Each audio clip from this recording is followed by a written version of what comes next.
আমি কোনোদিন main stream ছবি করিনি। This was my first attempt একটা মেইন স্ট্রিম ছবি, বিকজ আমার ৭১ বছর বয়স। আমার মনে হয়েছে যে একটা মেইন স্ট্রিম ছবি করা উচিত। শ্রীমানের শ্রীমতী শুনে খুব মজা লেগেছিল। অমৃত বারে একটা ছবিতে মিঠুন দা আছেন আর একই ছবিতে অঞ্জন দাও আছেন। দুজনের ঘরানা সম্পূর্ণ আলাদা, দুজনের সম্পূর্ণ দুটো আলাদা স্কুল থেকে আসেন।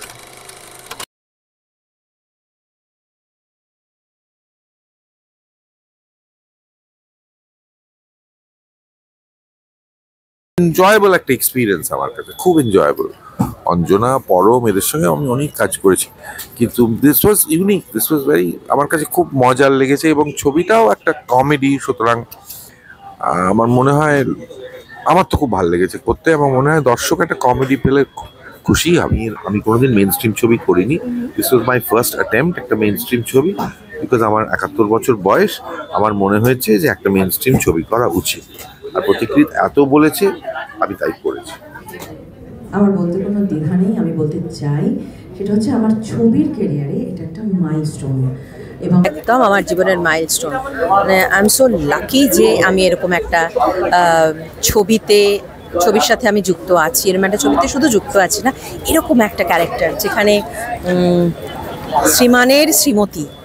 তো এটা একটা বিরাট পাওয়া আমার ফিল্মের ক্যারিয়ারে।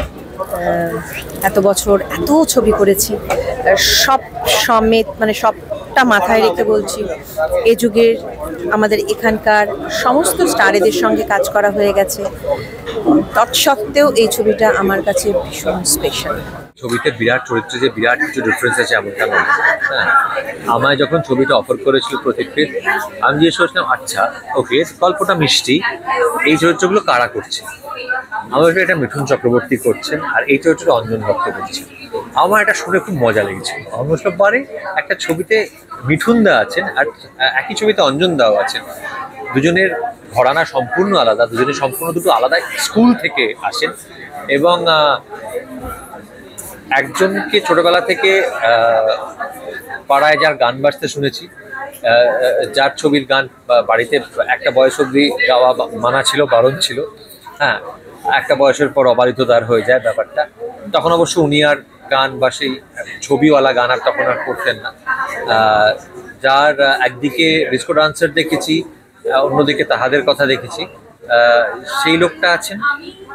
বাংলা থেকে যার যে সমস্ত চিত্রতারকা তৈরি হয়েছে জাতীয় স্তরে, তাদের মধ্যে সম্ভবত সব থেকে বড়, সব থেকে ইম্পর্টেন্ট জাতীয় তারকা, জাতীয় স্তরের তারকা গত 50 বছরের সিনেমার ইতিহাসে, সেই লোকটি আছেন।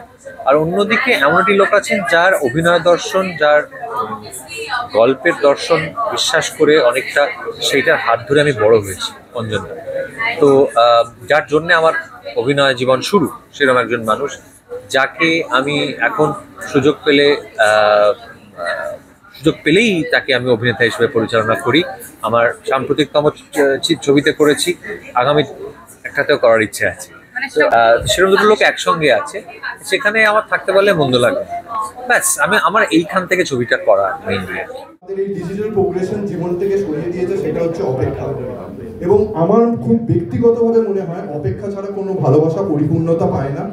এবং শ্রীমান ভার্সেস শ্রীমতী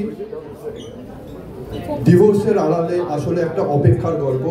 এবং যে মানুষের জীবনে এত মেন্টাল ট্রমা, এত স্ট্রেসের মধ্যে দিয়ে মানুষের জীবন থেকে ভালোবাসার সংজ্ঞাটা চলে গেছে, আমার মনে হয় তারা 1 মে হলে এসে শ্রীমান ভার্সেস শ্রীমতী দেখলে আমার মনে হয় তাদের জীবনে মানুষ নতুন করে ভালোবাসতে শিখবে এবং হাত ধরে রাখার প্রবণতা মানুষের ভেতর বেড়ে যাবে। দর্শকদের একটাই কথা বলবো, প্লিজ হলে এসে সিনেমাটা দেখুন।